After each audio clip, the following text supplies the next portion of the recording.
So up until now, I've only had the one medical school interview, and I think I had talked before about a couple videos ago about how I was feeling just a little bit uneasy about not really hearing back or not really hearing anything at all. And so I had that one interview, and I think it went really well, but it was really, I was really I kind of don't want to use the word worry, but maybe it's the only word I can use. Feeling a little bit uneasy that that was the only interview I might have to go on. And so, I was checking things every single day and just being maybe slightly neurotic about it. And yesterday, something interesting kind of happened.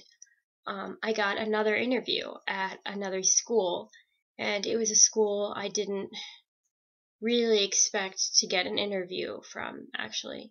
And it was funny because then later that day I got a rejection from another school. So I've been gone like about 2 or 3 weeks now without like hearing anything, and then suddenly in the same day I get an interview invite and a rejection. And it was kind of funny. It was kind of like a balancing of my ego and excitement, but I thought it was interesting. I was thinking about this on the ride home from work yesterday, that I expected to get an interview at the place I got rejected from a little bit more than I expected to get at the place I got an interview. Actually, I shouldn't say that. Okay, I didn't expect to get an interview anyway. Okay, and I think that if you are applying to medical school, especially, or maybe a lot of different things where it's really competitive, to expect an interview or an acceptance without unless you have like some solid evidence that's like, since I am from this place and have this GPA and MCAT score, they definitely said that those are their baseline requirements, they're going to give me an interview. But like, if you don't have that kind of evidence, I think to expect an interview or an acceptance from any place is like, it kind of like shows a like fierce misunderstanding of the awesomeness of the applicant pool. And I was thinking about that on the ride home, and I was thinking about how this school that I got my interview invite at is one of the schools that gets more applications than most of the medical schools in the country, and just the fact that they want to interview me is enough for my confidence boost.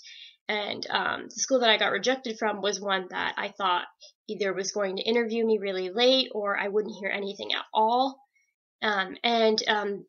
Then the fact that they took time to reject me, I kind of actually appreciated. So yeah.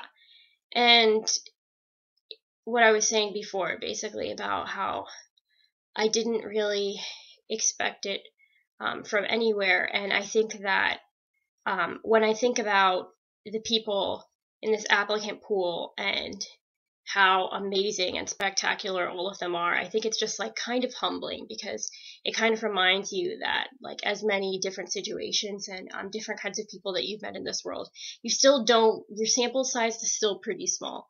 You still don't know the diversity of the people in the world. And I think that's something, and as I like kept driving, I had a lot of time to think.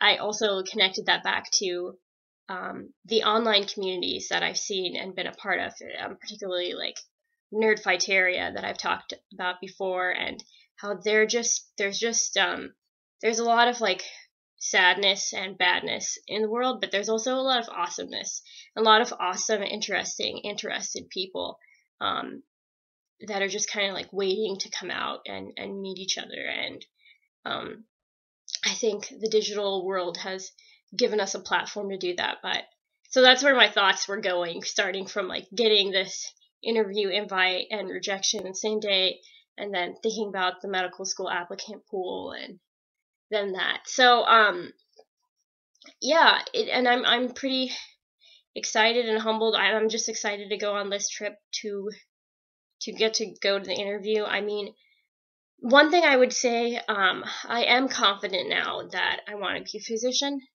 I'm confident that I'm going to be a doctor.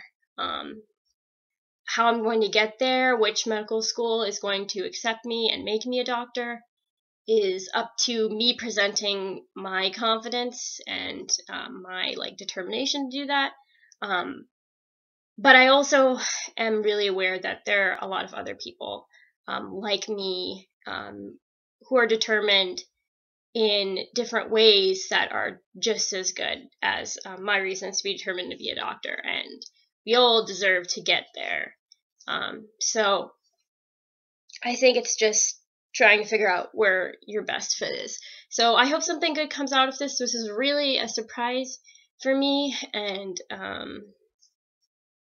yeah, I think I'm done talking.